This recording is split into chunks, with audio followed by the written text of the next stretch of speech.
Hi guys, I hope you're doing well.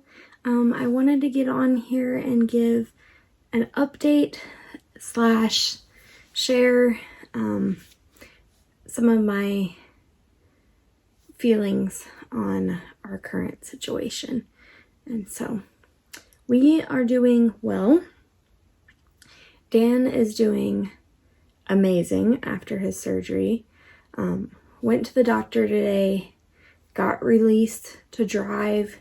The only restriction that he will still have for four more weeks up until we actually leave is a weightlifting restriction, and then because of the possibility of blood clots, he's supposed to be up and moving around as much as possible.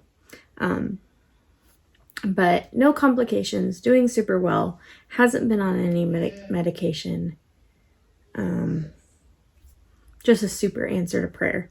So thank you to those of you that have been praying for that.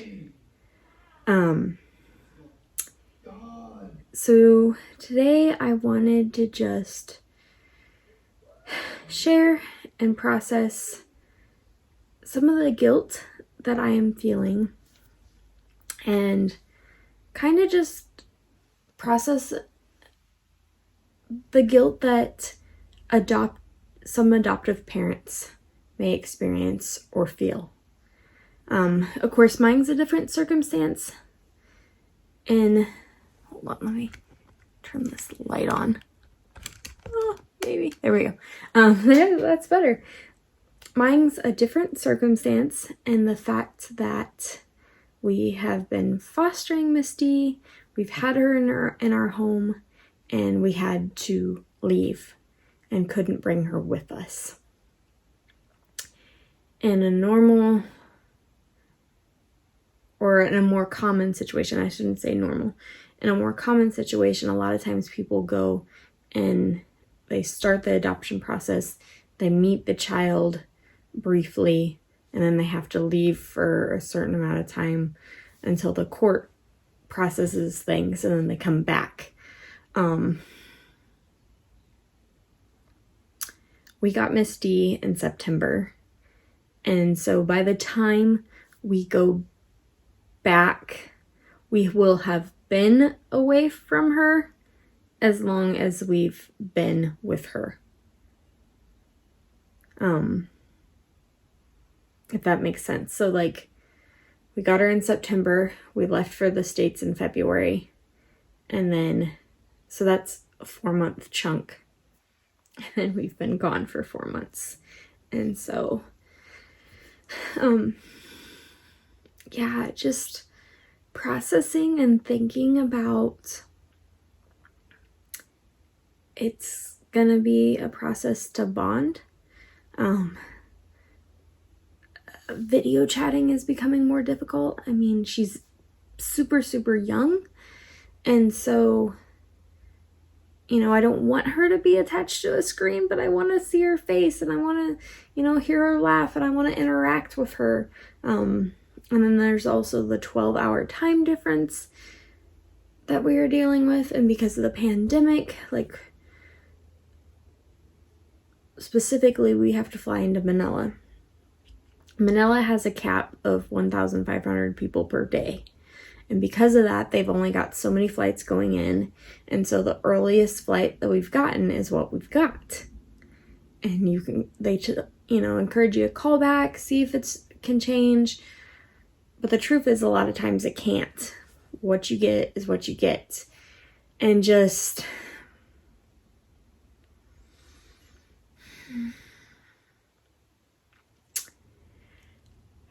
trying not to feel guilty for when we have exciting and joyous things here in the States, and when I know my child in the Philippines can barely leave the house,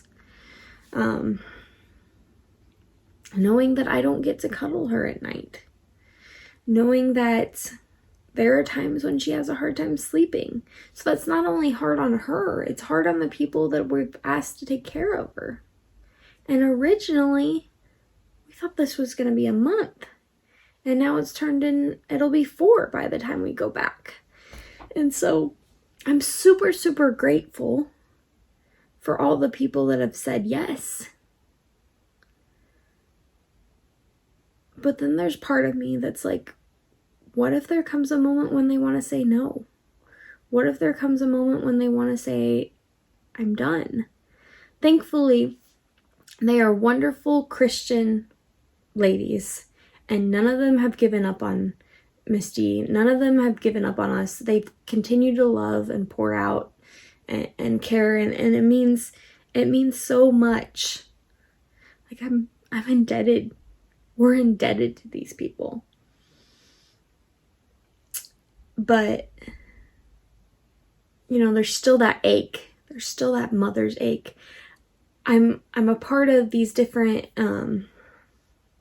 cerebral palsy groups on Facebook, and I see the pictures of the people with their little warrior, and it's just like, oh, I just want to hold her and be there for her. And as much as I'm getting excited about the different opportunities that she'll have even in the Philippines before we get back to the States, and the opportunities in the States eventually, like, she is thriving and going places and doing things.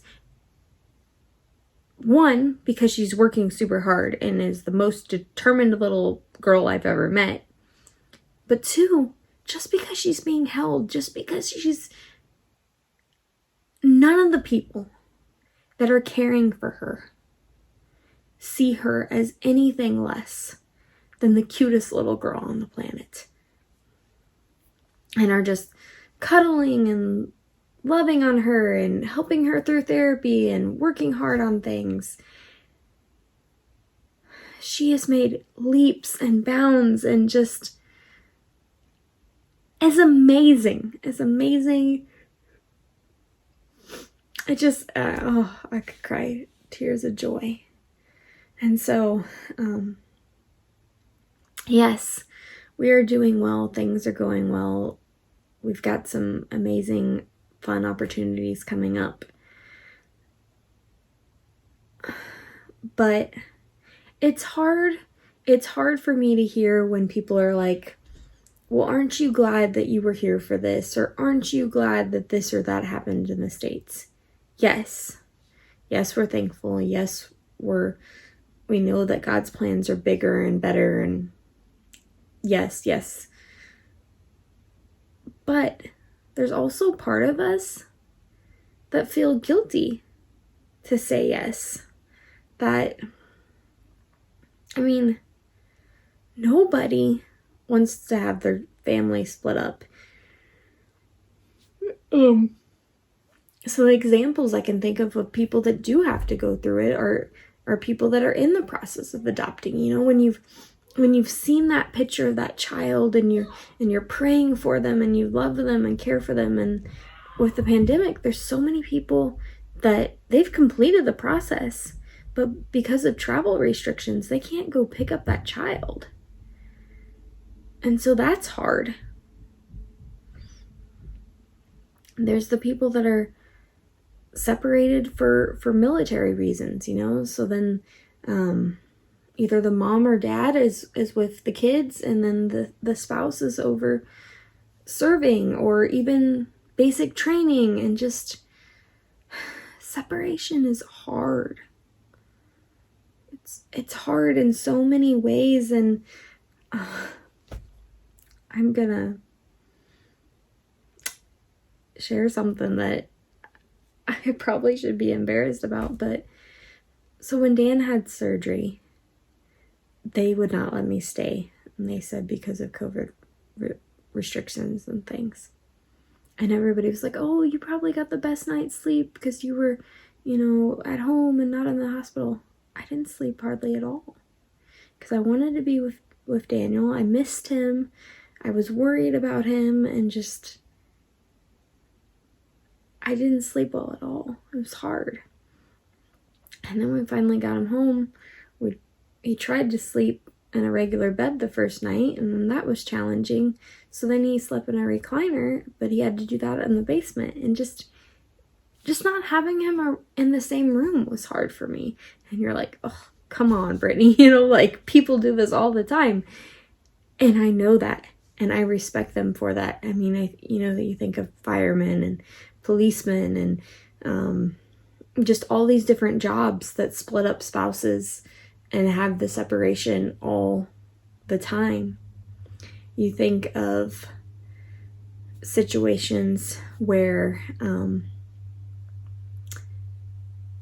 parents have made the difficult situation or choice to send their kids to the school for the deaf or the school for the blind, and then their kids end up living there during the week, and then they only see them on the weekends.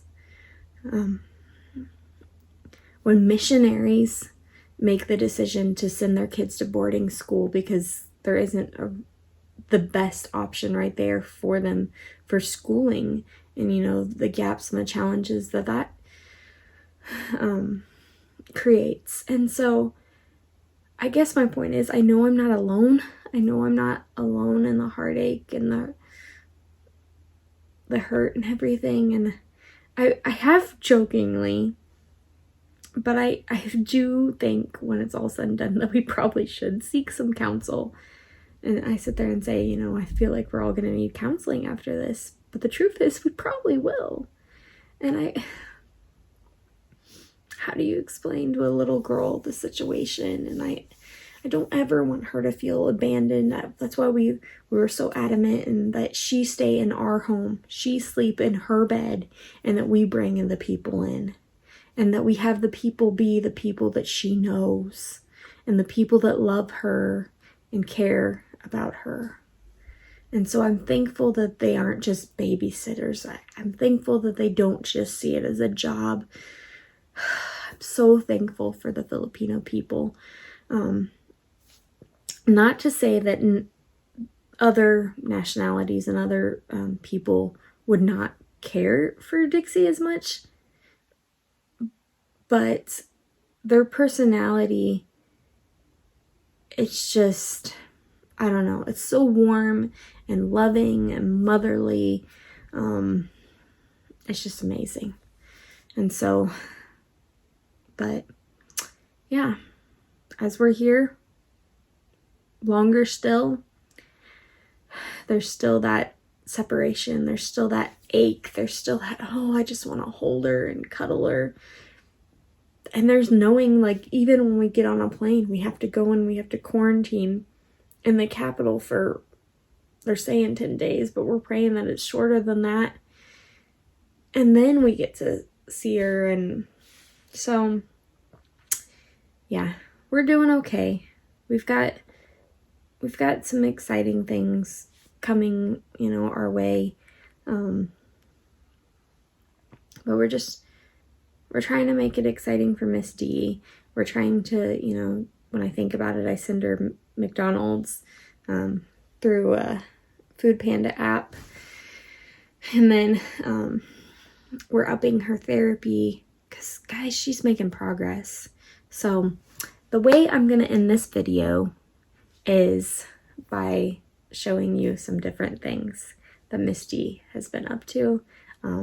She is an amazing little girl. We would still appreciate your prayers for her adoption process, that all that would go through smoothly and quickly.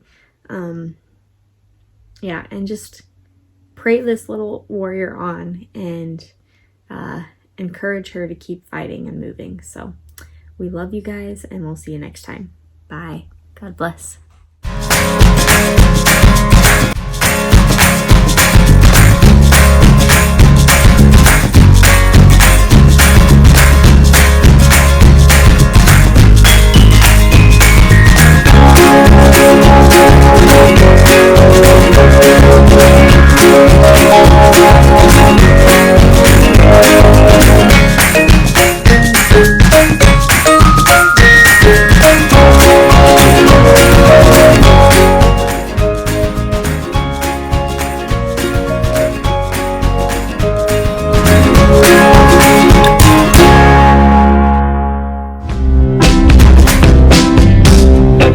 Thanks for watching. Don't forget to like and subscribe.